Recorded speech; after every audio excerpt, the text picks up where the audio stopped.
সবাই শুনেন, যারা তাদের ফ্যামিলিকে, স্ত্রী সন্তানকে হারাম টাকা, হারাম রোজগার, সুদের টাকা, ঘুষের টাকা, কিস্তির টাকা, লোনের টাকা, হারাম টাকা ওজনে কম দিয়া ঠকাইয়া বাটপারি সিটারি করে 2 নম্বরই 6 নম্বরই 9 নম্বরই করে টাকা কামাই করে যারা বউ বাচ্চাকে খাওয়ায়, তো এই বউ বাচ্চা এগুলোর শরীর গোস্ত মাংস রক্ত তো ওই হারাম দ্বারা হইছে। তো এই পুরা ফ্যামিলি জাহান্নাম এই নাফরমান ঠিক করে দিছে। এই অভিভাবক নামের দুশ্মনে, এই দুশ্মন পুরা ফ্যামিলিটাকে জাহান্নাম। হাদিসের মধ্যে আছে, আল্লাহর নবী সাল্লাল্লাহু আলাইহি সাল্লাম, তিরমিজির হাদিস, কাবা ঘর, আল্লাহর ঘর কাবা, কাবা ঘরের গিলাফ ধরে এক লোক নবীজির জামানায় দূর থেকে সফর করে আইসা পাগলের মতো 2 হাত তুইলা ইয়া রব ইয়া রব আল্লাহর কাছে দোয়া করতেছে আর কি কি চাইতেছে। নবীজি তখন সাহাবীদেরকে দেখাইয়া বলছে, দেখো এর দিকে তাকাও, মাতআমুহু হারাম, মাশরাবুহু হারাম, গুজিয়া বিল হারাম। এই নাফরমান যা খাইছে হারাম খাইছে, যা পান করছে হারাম, তার শরীরের গোস্ত মাংস রক্ত যা হয়েছে হারাম দ্বারা। ফাআন্না ইউস্তাজাবু লাহু, কিভাবে তার দোয়া কবুল হবে? এটা হাদিস।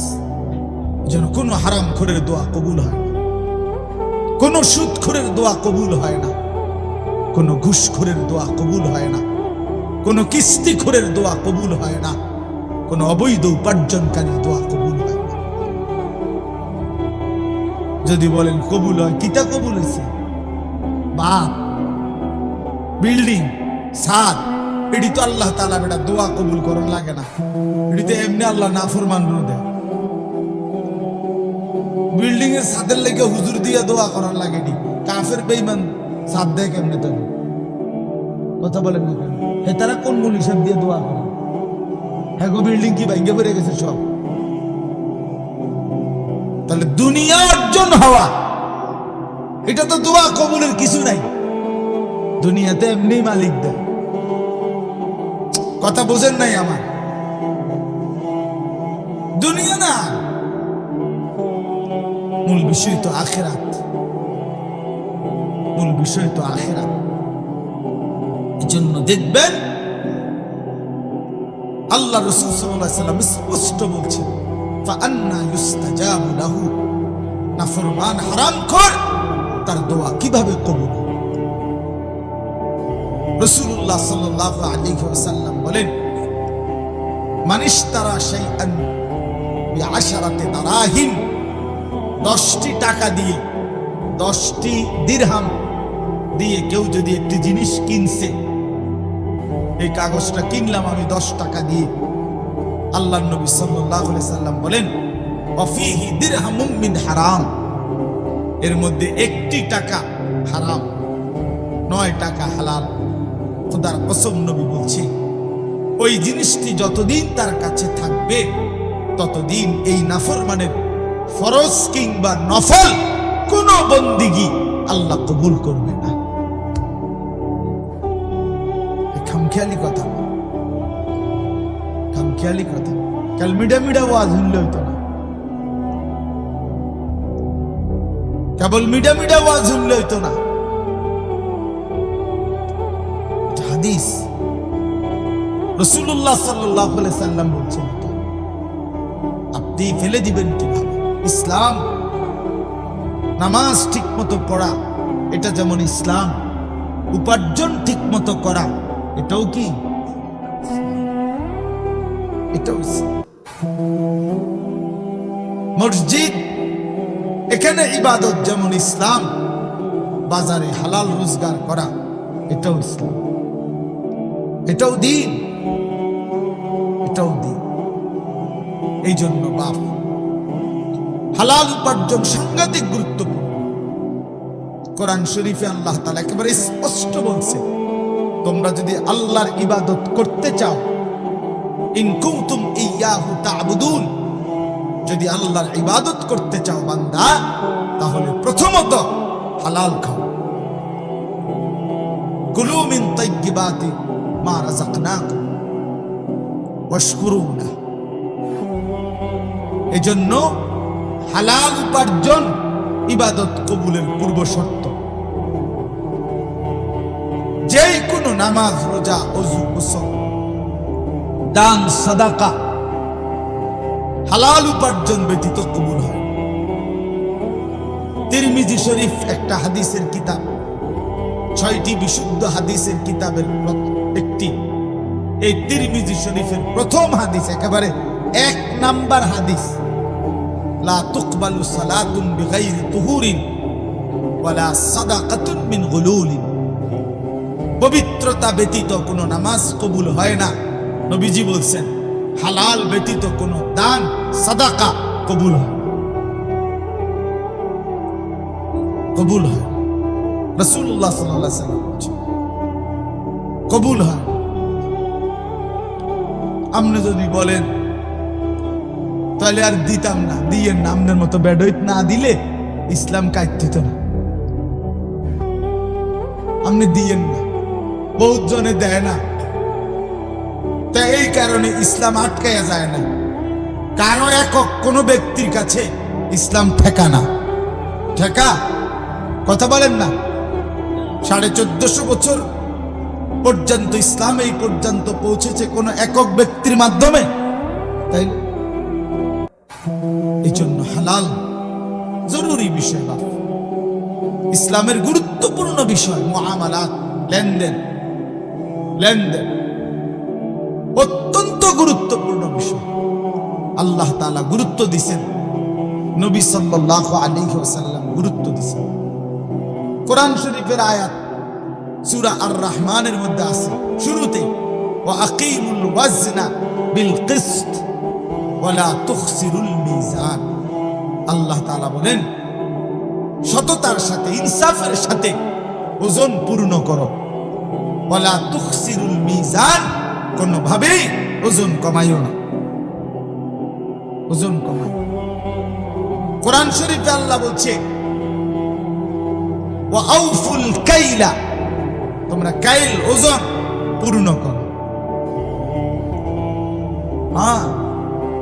ওয়া নাদাউ মাওয়াজিনাল কিসত লিয়াউমিল কিয়ামah।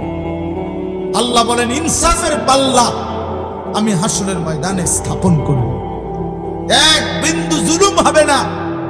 হিসাব করে, মাইপা, ওজন করে তোমারে জান্নাত বা জাহান্নামে পাঠাবো। এই যেটারে আমরা মিজানের আল্লাহ বলি না, ফামান সাকুলাত মাওয়াজিনুহু, ওজন হবে হাসরের ময়দানও ওজনের পাল্লা স্থাপন হবে।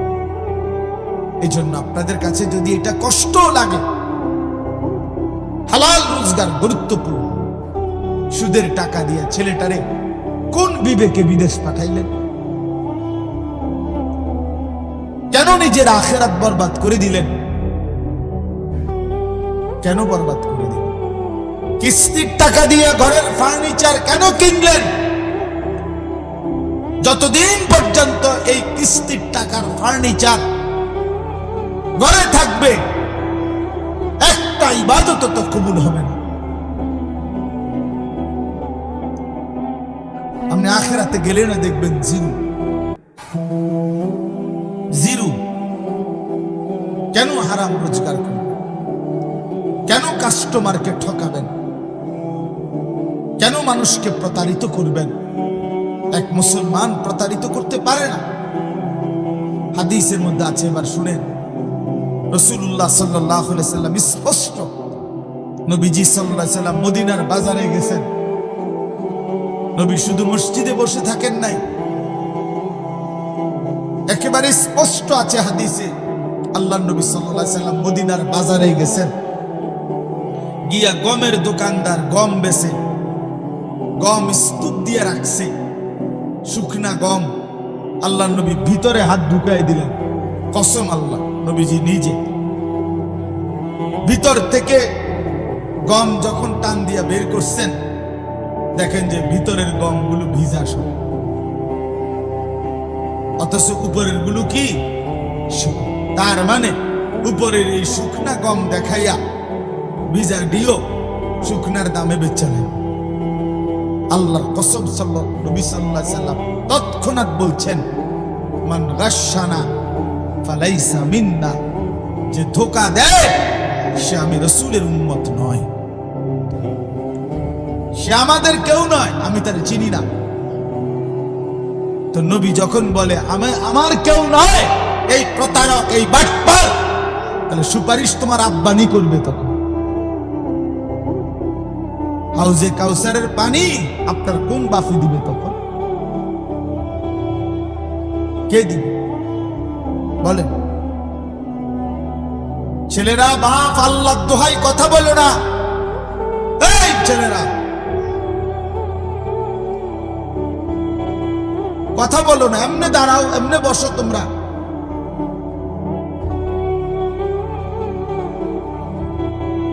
লজ্জাহীন মানুষ। তো এই জন্য বললাম আজকে আমার এটা মূল একটা কথা। এক নাম্বার হলো এই সূরার ওয়াইলুল লিল মুতাফফিফিন, ওজনে কম দাও। এবার শুনেন শেষ, এই ব্যাপারে শেষ কথাটা।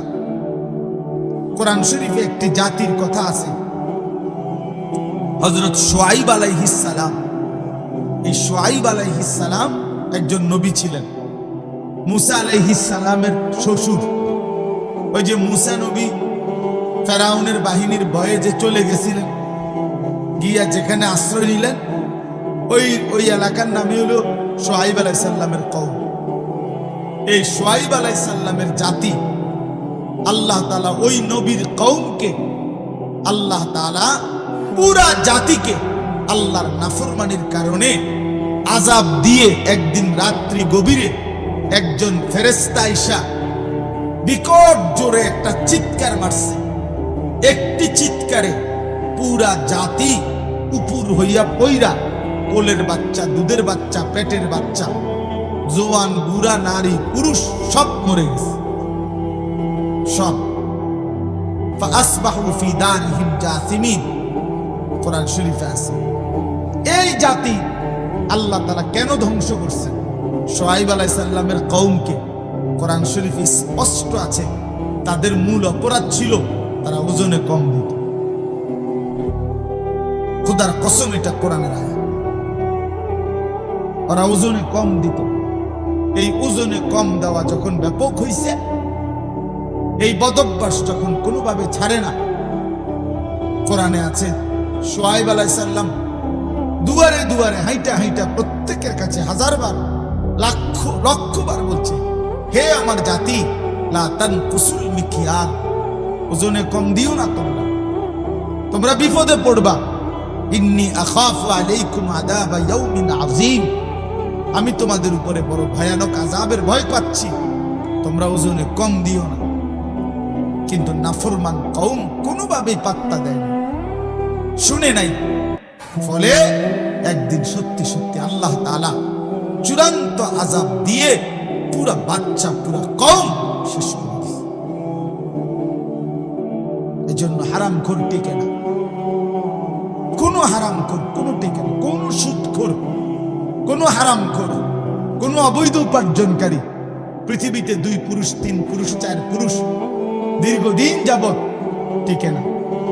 একদিন আপনার এই বিত্তশালী হারাম একদিন নিশ্চিহ্ন হইয়া 50 বছর, 40 বছর, 70 বছর, একটা প্রজন্ম, হয় নাতি নয়তো নাতির ঘরের পরের জন, একজন না একজন আইসা ফকির হয়ে আছে।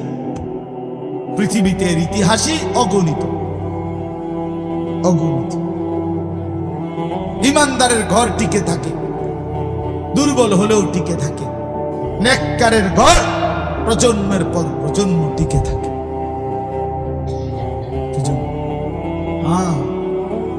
সুদখোরের বাড়ি 30 বছরের ব্যবধানে কুত্তা ঘুমায়, আমি দেখছি,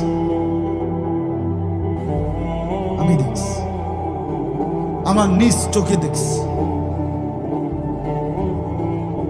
সে বাড়িতে কুত্তা ঘুমায়, আর মানুষ হারামখোর। এজন্য কোন হারামখোর তার ফ্যামিলি, আগামী জেনারেশন হয় 40 বছর, 70 বছর, 50 বছর, 100 বছরের ব্যবধানে নিশ্চিহ্ন হয়েছে। প্রিয় ভাই আমার, বাপ আমার, বন্ধু আমার, হারামের পিছনে না যাওয়া, হারাম রোজগারের চেষ্টা না করা, দুনিয়া অল্প হোক বেশি হোক। একটা গুরুত্বপূর্ণ কথা হইল, দুনিয়া যদি সর্বোচ্চ কামরা কামড়ি করে কাইরা কেউ যদি জিতেও যায়, সর্বোচ্চ কষ্ট কইরাও জায়েজ না জায়েজ, হালাল হারাম, বৈধ অবৈধ, ন্যায় অন্যায় সব মিলাইয়া কেউ যদি দুনিয়া জিতেও যায়, 7 মহাদেশের বাদশাহ হয়, আল্লাহর কসম সেও মরে যাবে। দুনিয়া জিতলেও মরে যাবে, হারলেও মরে যাবে। প্রিয় বন্ধু, এটাই সত্য, জিতলেও মরে যাবে, হারলেও মরে যাবে। তো লাভ হইল কি? এত কষ্ট করে জিতলাম, মরে তো গেল। 60 বছরে কষ্ট করতে করতে করতে করতে বেচারা 3টা ফুট বিদেশ পাঠাইছে, মাইয়াগুলো বিয়া দিছে, বাড়ি বিল্ডিং দালান কইরা সব গুছাইয়া মাত্র কদ্দুর বইছে। এবার কয়টা বছর নিরিবিলি খাইবে, ডাক্তারে কয় ডায়াবেটিস, 2টা রুডি আর ভেজিটেবল। লাভ হলো কি? ডাক্তারে কমপক্ষে 10 আইটেমের রোগের হিসাব ধরা গেছে।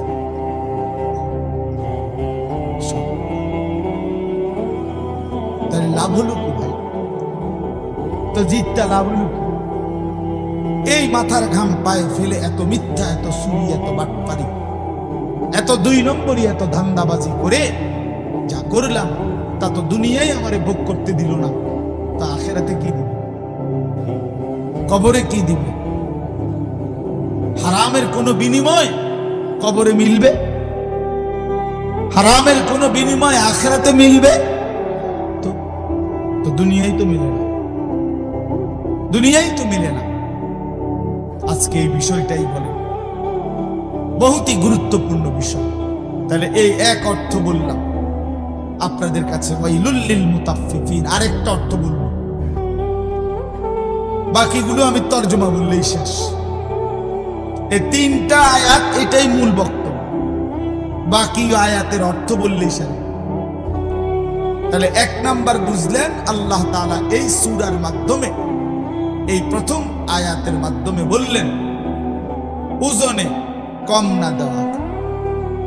এবার আসেন, এটার আরেকটু ব্যাপক অর্থ হইল, তাফসীরের মধ্যে লিখছে, আমার কাছ থেকে যেই কোনো প্রাপককে, যেই আমার কাছে কিছু পাবে, যারই হক আমার কাছে আছে, তার হক কম দেওয়া, তাকে ঠকানো, এটাই তাতফিফ, ওই ব্যক্তির জন্যই জাহান্নাম।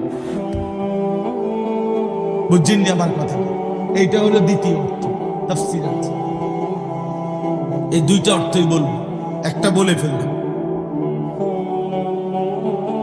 কোন ব্যক্তি তার প্রাপককে তার প্রাপ্য কম দেওয়া, ঠকানো, এটাই তাতফিফ, ওই ব্যক্তি মুতাফফিফ, তার জন্য জাহান্নাম। এখন আমাদের কাছে হক 2টা, 1 আল্লাহর হক, 2 বান্দার হক। ঠিক কিনা? ওই বাবা কথা বলুন, প্লাস্টিক ওটা কথা বলস কেন? ফালতু কথা। আমাদের কাছে হক কয়টা বাবা? 2টা, আল্লাহর হক, বান্দার। আল্লাহর হক যতগুলো আমার কাছে, তার মধ্যে ঘাটতি করা, কমতি করা, এটাও তাতফিফ, তার জন্য জাহান্নাম। বান্দার হক আমার কাছে যা, তার মধ্যে ঘাটতি করা, কম দেওয়া, ঠকায় দেওয়া, না দেওয়া, এটা তাতফিফ, এর জন্য জাহান্নাম। তাহলে এবার ভাগ করেন। 1 নাম্বার আল্লাহর হক, আল্লাহর হকে কমতি করা, এটা তাতফিফ। তাহলে আল্লাহর হক অনেক, নামাজ, রোজা, হজ, যাকাত, জিকির, তেলাওয়াত। তো আমি শুধু একটা বলি, যেহেতু এক মাহফিলে সব বলতে হবে এটা কোনো জরুরি না। এক ওয়াজে 1 ঘন্টায় পুরা 23 বছরের ইসলাম পুরাটা বুঝাইয়া দেওয়া দায়িত্ব। তাইলে একটা বলি, আল্লাহর হক নামাজ। এই নামাজ যারা পড়েন তাদের সাথে বলতেছি, আগে যারা নিয়মিত বা যারা মনে করেন নামাজি মানুষ, আপনাদেরকে আগে বলতেছি। বেনামাজির কথা একটু পরে, আগে নামাজিরা শুনেন। এই নামাজ যারা পড়েন নিয়মিত, আপনাদের জন্য কথা হলো, আল্লাহ এখানে বলছে এই আল্লাহর হক এই নামাজের মধ্যে যারা আদায়ের মধ্যে ত্রুটি করে যে কোনো রকমের, তারা তাতফিফ, তাদের জন্য জাহান্নাম।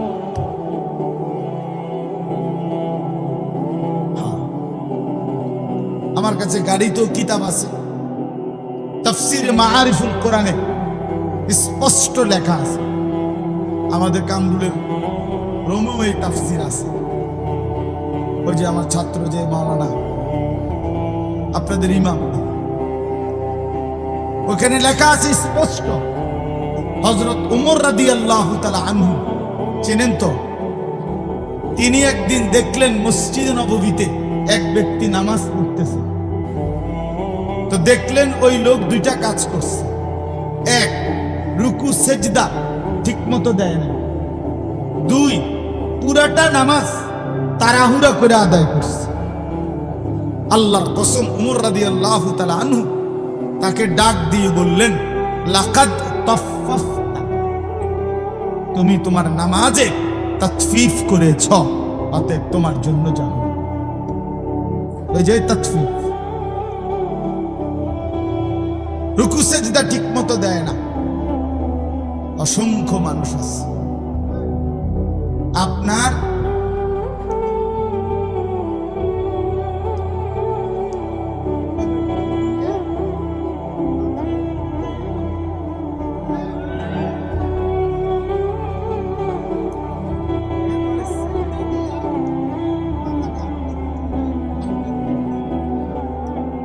এমন মানুষ আছে না, একদম টাঙ্গাইয়া ফেরুন দরকার, টাঙ্গাইয়া, তাইলে ঠিক হয়ে গেল। যে বান্দরামি সব জায়গায়, হ্যাঁ, জিজ্ঞাসা করে দেখবেন, এনে আইলে আপনার উনার শরীরে আর বল নাই, সাধুয়ানে উনার 3 জনে থামাইতারে না। ডাকাইতে এভাবে কুদ্দা ওড়ে, লাফাইয়া ওড়ে। হেইতে বেড়ারে যদি আল্লাহ দোয়াই কাকু আপনি কুদ্দু থামেন, আরে রাখ বেড়া ঠাক উড়ে এলাম, বেড়া এত উড়ে এলে বসিস। নামাজ এমনি কমায় কেন? নামাজ এভাবে পড়বেন কেন? এটা কি ঠোকর মারলেন? তামাশা করেন আল্লাহর সাথে, হ্যাঁ, আল্লাহর সাথে এসে তামাশা করেন। মালিককে সাধারণ মনে করছেন নাকি? যে সব দেয় তার এটা কি দিলেন? কি নামাজ দিলেন? এটা আমি নিজে কিতাবে পড়ছি, আল ওয়াবিলুস সাইয়্যিব কিতাবে আছে। আমার শায়েখ আল্লামা মুফতি মুশতাকুর নবী কাসেমি হুজুরের সবচেয়ে প্রিয় কিতাব আল ওয়াবিলুস সাইয়্যিব। এই কিতাবের মধ্যে আছে, ইমাম ইবনুল কাইয়িম রাহমাতুল্লাহ আলাইহি বলছে, হে আল্লাহর বান্দা, দুনিয়ার কোন বন্ধু যদি কোন বন্ধুকে একটি মরা মুরগি হাদিয়া দেয় সুন্দর ট্রেতে করে, বন্ধু কি তাতে খুশি হবে? তিনি বলেন, তাহলে হে আল্লাহর বান্দা, সুন্দর করে রুকু দিলা না, সেজদা দিলা না, তাসবিহগুলো ঠিকমতো আদায় করলা না, দোয়াগুলো ঠিকমতো আদায় করলা না, এইরকম একটা মরা মুর্দা নামাজ তোমার মহান আল্লাহ পাককে কেমনে দিল? কেমনে দিল? শুরু থেকে নিয়ে আল্লাহু আকবার এই নিয়ত বাঁধা, সুবহানাকা আল্লাহুম্মা বিহামদিকা, এই সানা, সূরা ফাতিহা, আরেকটা সূরা রুকুর তাসবিহ, সেজদার তাসবিহ, আত-তাহিয়াতু, দোয়া দুরূদ শরীফ, দোয়ায়ে মাসুরা, দোয়ায়ে কুনুত, বিতির নামাজের কোনটাই কদ্দুর শুদ্ধ করে ঠিক মতো কদ্দুর পড়তে পারো না। 60 বছর এই মালিকের আসমান জমিন চন্দ্র সূর্য গ্রহ নক্ষত্র, আলো বাতাস রোদ বৃষ্টি আগুন পানি, খাদ্য খাবার স্ত্রী সন্তান ঘর পরিবার, এই মালিকের সব কিছু ব্যবহার করে নাফরমান সেই মালিকের কয়টা তাসবিহ, কয়টা দোয়া, কয়টা সূরা ঠিক মতো শুদ্ধভাবে পড়তে পারো না, তোমার মতো নিকৃষ্ট নাফরমান অকৃতজ্ঞ আর কে হইতে পারে না? অকৃতজ্ঞ বেটা। হ্যাঁ, স্কুলে পড়লে, কলেজে পড়লে, ইউনিভার্সিটিতে পড়লে, অথবা ছোটবেলায় পড়ালেখা না করলে আপনি আর কোরআন শরীফ অশুদ্ধ পড়লেও চলবে, সূরা কেরাত অশুদ্ধ হলেও চলবে। এই ফয়সালা আপনাকে কে দিছে বলেন মিয়া? আপনাদের অসংখ্য জেনারেল শিক্ষিত মানুষ এবং সাধারণ শ্রেণী মানুষের এটা ধারণা বেটা, এরা বিশ্বাস করে এই কথা। এরা মনে করে হুজুরদেরটা শুদ্ধ হইতে হইব, তাগোটা কি শুদ্ধ লাগবে। হ্যাঁ, আমরা যেহেতু হুজুর না, আমরা ঠিক কোন রকম জোড়া তালি দিয়ে হইলে হইব। আর আমগড়ি কি হইতেইব? এটা তো এটা বেইনসাফি না কথা বলে। এটা তাহলে এটা তো 5ই আগস্টের পরে চলার কথা না, এটা তো বৈষম্য।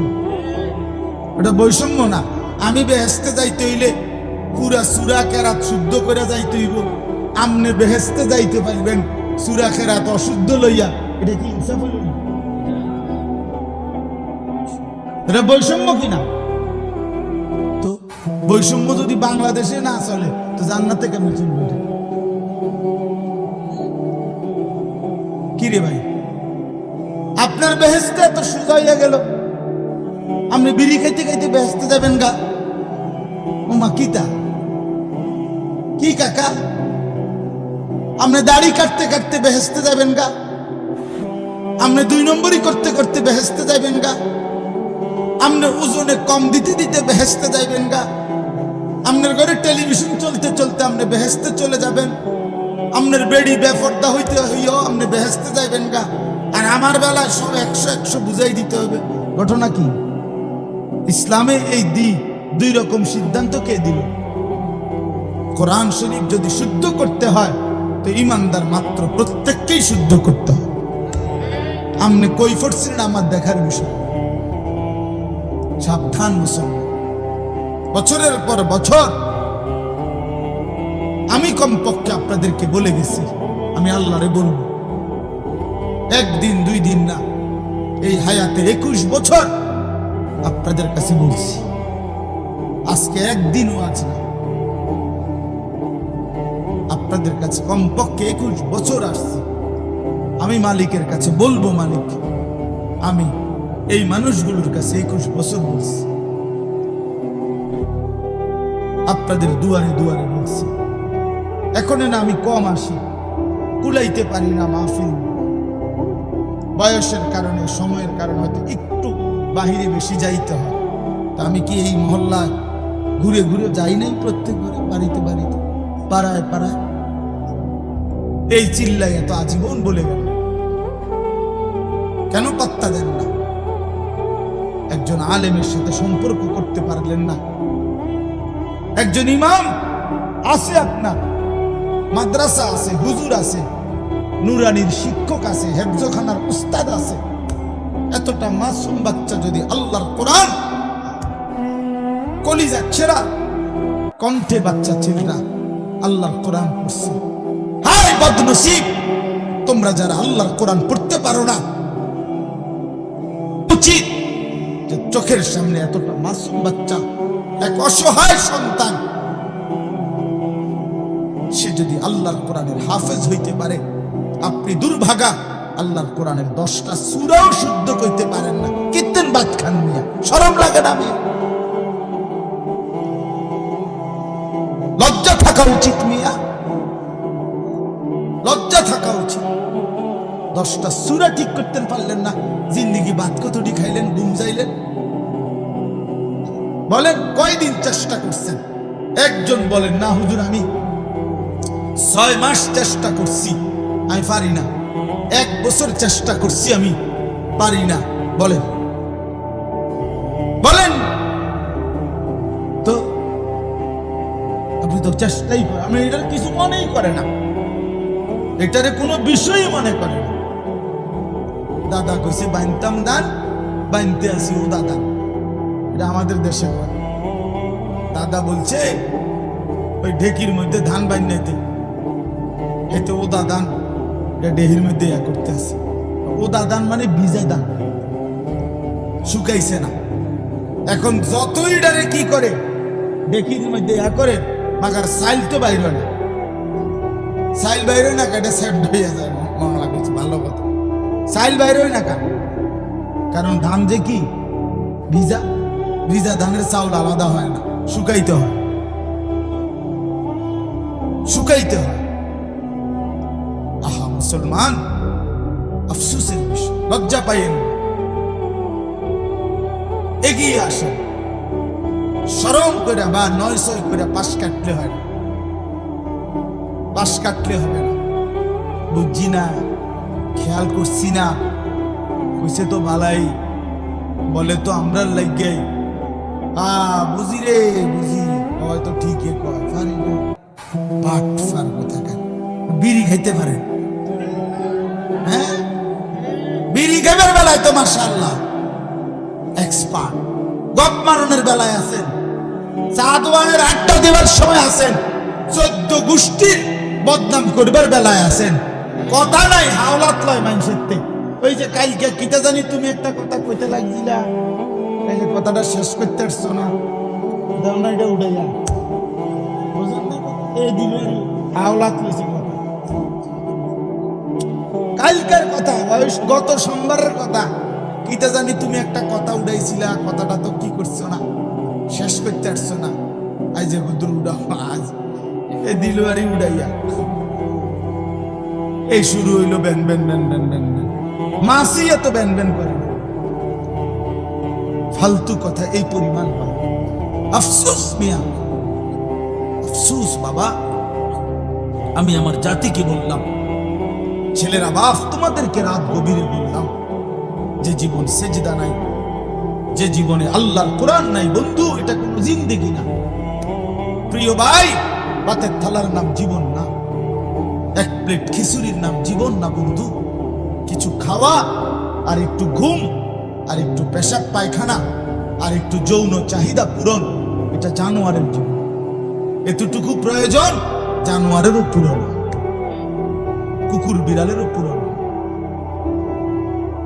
আমরা মানুষ, আমরা ইনসান, আমাদের আল্লাহ আছে, আমাদের আকল পূর্ণ আকল। আমরা ছাগলের আকল না, আমরা মানুষের আকল। শুধু দুনিয়া ভোগ করার নাম জীবন। এজন্য দয়া করে এই আয়াতের আলোকে বললাম, তাতফিফ, আল্লাহর ইবাদতের মধ্যে ঘাটতি করলে তাতফিফ, ঘাটতি করা যাবে না। নামাজ ঠিক করেন, 10টা সূরা ঠিক করেন, আর 10টাও লাগবে না মিয়া, 5টা সূরা ঠিক করেন। 4 রাকাতের বেশি কোনো নামাজ নেই, আসেনি, মানে একসাথে 4 রাকাতের বেশি নামাজ আসেনি। তো 4 রাকাতে সূরা দরকার 4টা, আর আলহামদুলিল্লাহ সূরাটা খালাস, 5টা সূরা। সুবহানাকা আল্লাহুম্মা বিহামদিকা, সুবহানা রাব্বিয়াল আযীম, রব্বানা লাকাল হামদ, সুবহানা রাব্বিয়াল আ'লা, আত-তাহিয়াতু লিল্লাহ, আল্লাহুম্মা সাল্লি আলা মুহাম্মদ, আল্লাহুম্মা ইন্নী যালামতু নাফসি যুলমান কাসীরা, আল্লাহুম্মা ইন্না নাস্তাঈনুকা ওয়া নাস্তাগফিরুকা ওয়া নু'মিনু বিক। এই দোয়ায়ে কুনুত আর শুদ্ধ করে আল্লাহু আকবার, সামিআল্লাহু লিমান হামিদা, রব্বানা লাকাল হামদ। খালাস, জান্নাত, জান্নাতের বুঝ হয়ে গেছে।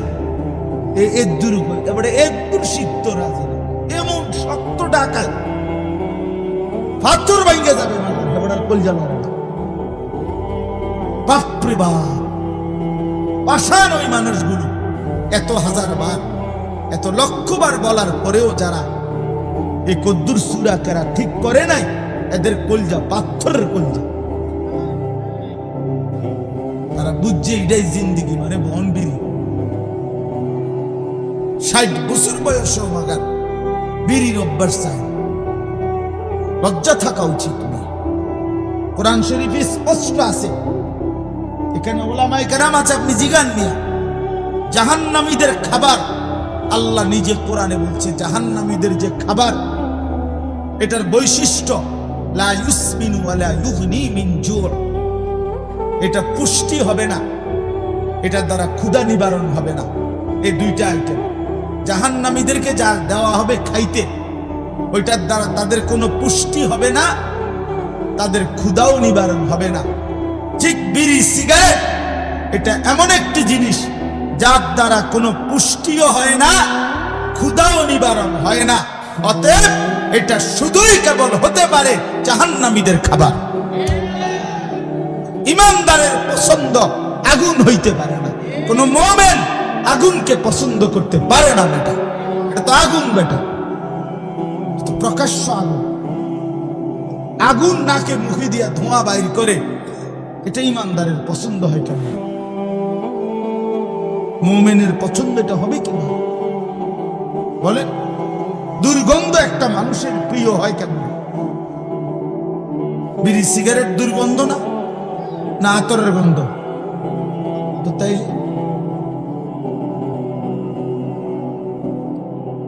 ফিকির করে নিয়ত করে লজ্জা কইরা হিম্মত কইরা সেট কইরা আমার লগে জিদ কইরা ছেড়ে দেন যা হুজুর বেটা তুই এত বড় কথা কইলি বেটা খাইলাম না আমি তো চাই এরকম একটা সেট হবো আমার সন্তান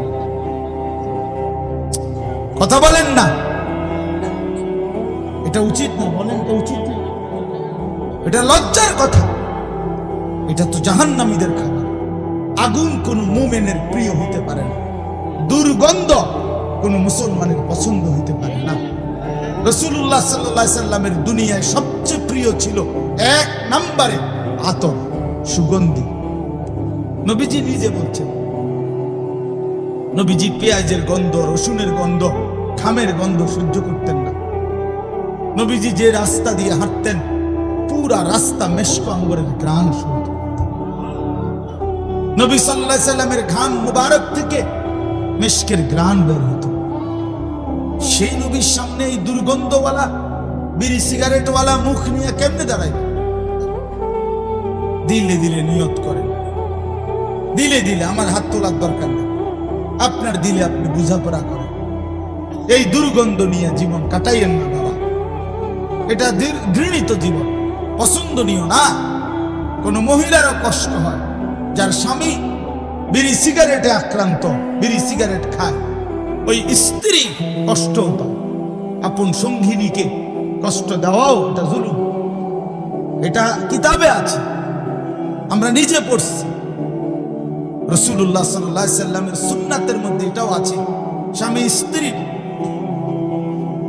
আপনার এই ক্ষেত্রে স্বামী খেয়াল রাখা স্ত্রীকে যেন কষ্ট না দেয় স্ত্রী খেয়াল রাখা স্বামীকে যেন কষ্ট না দেয় আল্লাহ আমাদেরকে বুঝ দান করে আল্লাহ আমাদেরকে বুঝ দান করে আমার বাপ তাহলে আল্লাহর হকের মধ্যে আজকে আমি শক্ত বললাম আল্লাহর হক ঘাটতি করবেন ওযু নামাজ সূরা কেরাত দোয়া কালাম কষ্ট করে হলেও শিখবেন তো ইনশাআল্লাহ আল্লাহ তৌফিক দান করুন সর্বশেষ কথা হলো বান্দার হক আরেকটা আছে বান্দার হকে ঘাটতি করা আপন বোনের সম্পদ আছে অনেকের কাছে আছে না আপনি এই সম্পদ কেন দিচ্ছেন না কেন এই হারাম কেন খাচ্ছেন আপন ফুফুর সম্পদ আপন ভাইয়ের সম্পদ আপন ভাতিজার সম্পদ আপন আত্মীয় স্বজনের সম্পদ কেন দিচ্ছেন এটা আপনার কাছে বান্দার হক না কথা বলেন না কেন এটা দিবেন না কেন আপন স্ত্রীর মোহরের টাকা কেন দিচ্ছেন না? লজ্জা করে না? শরম নাই বেটা? দুনিয়ার কোন পাওনাদাররে এতদিন আটকায় রাখতে পারবেন? তো আপন স্ত্রীর মোহরের টাকা দেবেন না কেন? কান্দে তুমি কি নিবাগা টেহাডি? হ্যাঁ, টেহাডি নিবাগা? ব্যবে করেন কেন? স্ত্রীর হক এটা, বেচারিটা বেচারিকে দিয়ে দেন আগের থেকে। হুজুর যদি না নেয়, যদি না নেয়, বেটি কইছে আমাদের যদি না নেয় সালাক আগের থেকে বলে, আগের থেকে কইলে তো বেটি কইবই। হ্যাঁ হ্যাঁ, হুজুরে কইছে দিতাম, তবে ইচ্ছা করলে তুমি নাও নিতে পারো। তো আমি তো আগের থেকে কথা বাইর করে কইছি না।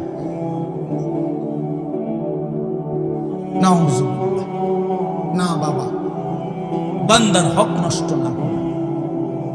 এক বিগত জায়গা আল্লাহ নবী সাল্লাল্লাহু আলাইহি সাল্লাম বলছেন, যে কারো অন্যায় ভাবে জুলুম করে এক বিগত জায়গা, এরকম এক বিঘত, মান আখাযা শিবরাম মিনাল আরদ যুলমান, যে কারো এক বিগত জায়গা জুলুম করে নেয়, আল্লাহর কসম নবীজি বলছে কিয়ামতের দিন 7 তবক জমিনের মাটি ওই নাফরমানের কাঁধে তুলে দাও। 7 তবক মাটি কয় কেজি হইব? 10 কেজি মাটি। হ্যাঁ, কেন বোনের সম্পত্তি দিবেন? বোনের সম্পত্তি দিয়ে দিবেন।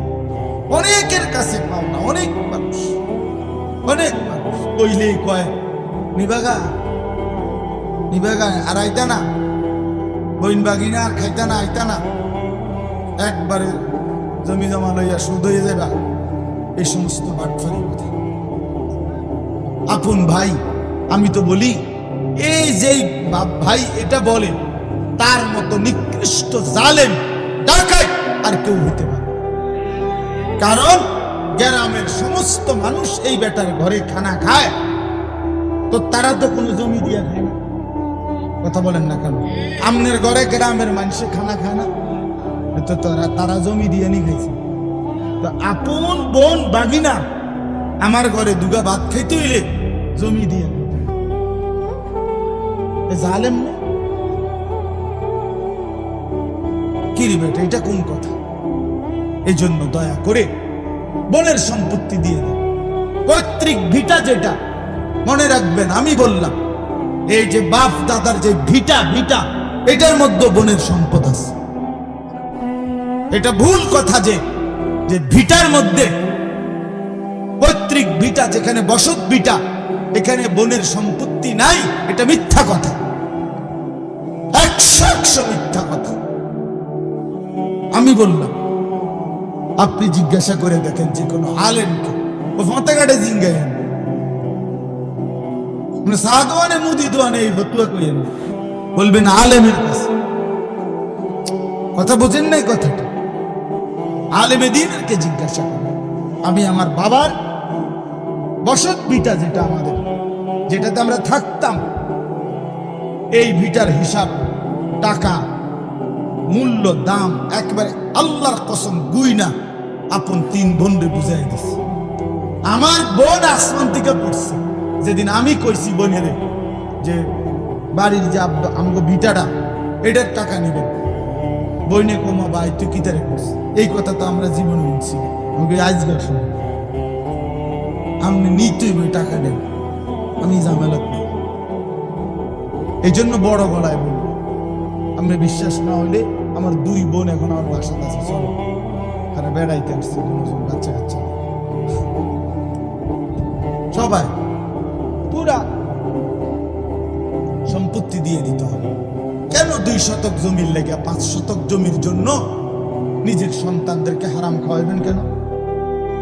কথাটা বোঝেন না? আল্লাহকে আপনারা আর দেয় নাই? এটুকুর জন্য কেন কষ্ট পাইবেন? নিজেও জাহান্নামী হলেন, সন্তানদেরকেও বরবাদ করে দিলেন কেন? কি ফায়দা এতে? আল্লাহ আমাদেরকে বুঝ দান করেন। তাহলে আমার কথা আজকে একটু কঠিন হইল, মুআমালাতের কথা, মানে লেনদেনের কথা, এটা আজকে বেশি বললাম। তাহলে আমরা কি বলছি? এক নাম্বার কথা হলো কাউকে ওজনে প্রাপ্য কম না দেওয়া। এটা এর পরিণতি কি? জাহান্নাম। বলেন না কি? দুই নাম্বার বলছি আল্লাহর হক যত কিছু তার মধ্যে ঘাটতি না করা, যেমন নামাজ, যেমন রোজা, যেমন হজ।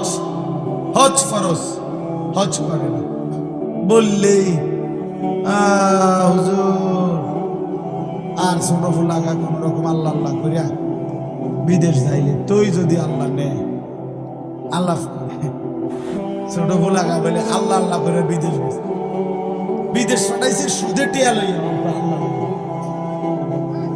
আল্লাহ আল্লাহ করে ছোট ফুদগা বিদেশ গেছে। আল্লাহ আল্লাহ করে নিয়ে গেছে না, সুদে টিয়া দিয়ে পড়েছে। তো তাইলে আবার দিকন আল্লাহ আল্লাহ করে গেছে। হে আল্লাহ আল্লাহ করছে কই? এদিন নামাজে পড়ে না, নামাজই পড়ে না ছেলেটা। এই জন্য দয়া করে মেহেরবানি করে নিজের উপরে রহম করেন, আখেরাত মিলায় নেন, আখেরাত মিলায় নেন, কবর মিলায় নেন। দুনিয়া আপনার যদি শেষ হয়ে যাইত, পুতেরও শেষ হয়ে যেত, তাহলে বাপ ফুতে মিল্লা দুনিয়া সাজাইতেন। কিন্তু আপনিও কবরে যাবেন, ফুতেও কবরে যাবেন, যাবে না বাপ? তো নিজেই বা কেন বরবাদ হলেন? ফুতেরই বা কেন বরবাদ করলেন? দুনিয়া ফুতেরও চলবে, আপনারও চলবে, সবাই চলত। বাপ মরলে ফুত মরে না।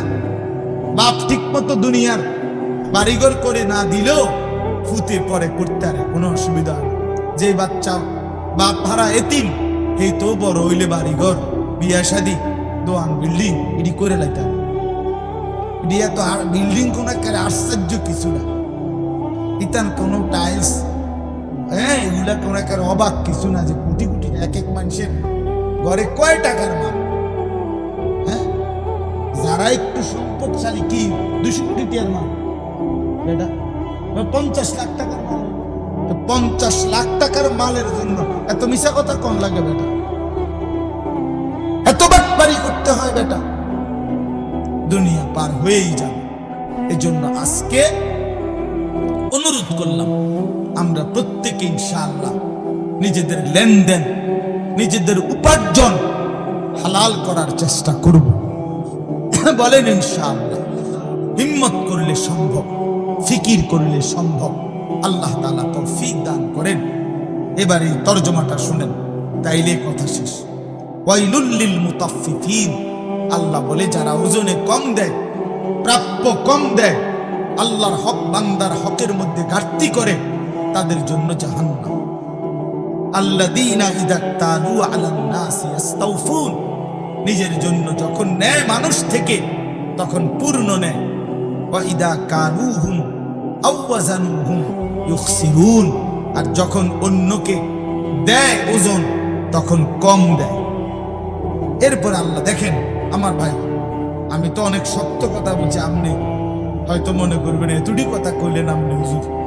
দেন আল্লাহ কি বলে, এই মানুষটাকে যে কম দেয় ওজনে, যে হারাম রোজগার করে, আল্লাহ তারে বলে আলা ইয়াযুন্নু, আহা আমার বান্দা তুমি কি ভাবো না, উলাইকা আন্নাহুম মাবউসুন, হায় আল্লাহ বলছে বন্ধু এ কি ভাবতেছে না এই মানুষগুলো যে তারা সকলেই হাসরের ময়দানে উঠবে? বুঝেন নাই কথাটা? আলা ইয়াযুন্নু উলাইকা আন্নাহুম মাবউসুন। আল্লাহ বলে বন্ধু জিজ্ঞেস করেন না এদেরকে, এত মিথ্যা, এত বাটপারি, এত ধোঁকা, এত হারাম রোজগার যে করছো বান্দা, তাহলে তুমি কি হাসরের ময়দানে উঠবা না? কি ভাবছো? তুমি কি মরবা না? কেন এত কারাকারি কামড়া কামড়ি করছো? দুনিয়া নিয়ে এত পাগল মাতাল হয়ে গেলা কেন? যুবক ছেলে, তুমি যে এক ওয়াক্ত নামাজ পড়ো না বাবা, তুমি কি মরবা না কোনোদিন? বলো বন্ধু, সারাদিন সারা রাত যারা নারী ছবি, উলঙ্গ দৃশ্য দেখো, মোবাইলের ছবি দেখো, তুমি কি কোনোদিন মরবা না বন্ধু? এই যৌবন তাইলে চিরস্থায়ী। 16 বছর কি আর কোনোদিন 17 বছর হবে না? 17 বছর কি কোনোদিন 34 বছর হবে না? তুমি কি কোনোদিন মৃত্যুবরণ করবে না? কবরস্থানে গিয়ে দাঁড়িয়ে দেখো না বন্ধু, কোন জওয়ান মানুষের কবর আছে কিনা, কোন বাচ্চার কবর আছে কিনা। সে মরে গেল কেন? সেও তো মরতে চায় নাই। পৃথিবী তো কেউ ছাড়তে চায় না, কিন্তু পৃথিবী তো কাউকেই রাখে না। দুনিয়া তো কেউ ছাড়তে চায় না, কিন্তু খোদার কসম দুনিয়া তো কাউকেই রাখে না। একদিন না একদিন লাথি দিয়া কবরে ফেলে দেয়। এই জন্য বাপ, আলা ইয়াদুন্নু উলাইকা আন্নাহুম মাবউসুন। আল্লাহ বলে বন্ধু, এরা কি ভাবতেছে না যে এদেরকে হাসরের ময়দানে উঠানো হবে? লিয়াউমিন আযীম, সেই দিন বড় বেশি ভয়ানক দিন হবে। লিয়াউমিন আযীম, হাসরের মাঠ বড় ভয়ানক, বড় ভয়ানক। মামুলি কোনো দিন না, মামুলি কোনো মাঠ না। কোরআনুল কারীমের মধ্যে আল্লাহ বলছেন বন্ধু, আমি কোরআনুল কারীমের সবচেয়ে বেশি যে আয়াতকে ভয় পাই, আমি বারবার কাইপা উঠি যে আয়াত শুনলে। কোরআনুল কারীমে আল্লাহ বলছে, ফাকাইফা তাত্তাকুনা ইন কাফারতুম ইয়াওমান ইয়াজালুল বিলদানা শিবা। আল্লাহ বলে, বান্দা কেমনে আমার নাফরমানি করছো? এত নাফরমানি করে সেই দিন কেমনে বাঁচবা, যেই দিনের পেরেশানি কোলের বাচ্চাকে একদিনেই বুড়া বানায় ফেলবে। আল্লাহর কসম বাপ, এটা কোরআনের আয়াত। আমি আমার জীবনের সবচেয়ে বেশি ভয় পাই কোরআনের এই আয়াতটারে। ফাকাইফা তাত্তাকুনা ইন কাফারতুম। আল্লাহ বলে, বান্দা কেমনে এত নাফরমানি করছো? কাইফা তাত্তাকুন, তুমি বান্দা কেমনে বাঁচবা? ইয়াউমা ইয়াজালুল বিলদানা শিবা, যেই একদিনের পেরেশানি কোলের বাচ্চাকে বুড়া বানায় ফেলবে। কেমনে বাঁচবা বন্ধু? কোরআনুল কারীমের এমন জ্বলন্ত আয়াত কেন কলিজায় ঢোকে না? আহা, গুনার পর গুনাহ। ছেলেরা তোমাদের কলিজা পাথর বানিয়ে ফেলছে। চেহারা দেখলে মনে হয় অনেক ছেলে, কালো চেহারা, একটা সেজদা নাই চেহারা, একটা কপালে সেজদা। ওহ, নারী ছবি, মোবাইল, বন্ধুদের আড্ডা দিতে দিতে শেষ হয়ে গেছে। অনেক মা কিছু বলে না, বাপে কিছু বলে না, কেউ কিছু বলে না। তার উপর খোদার এত বড় গজব পড়ছে, লানত, যে তারে কেউ কিছু। মনে রাখবা, যারে কেউ ডাকে না, ফিরাইতে চায় না, তার জীবন বিষয়। তোর উপরে আল্লাহর গজব পড়ছে মূলত, এই জন্য তোরে কেউ ডাকে না। তোর উপরে এই জন্য কেউ গুনাহ থেকে ফিরাইতে চায় না বাবা। এটা সাংঘাতিক।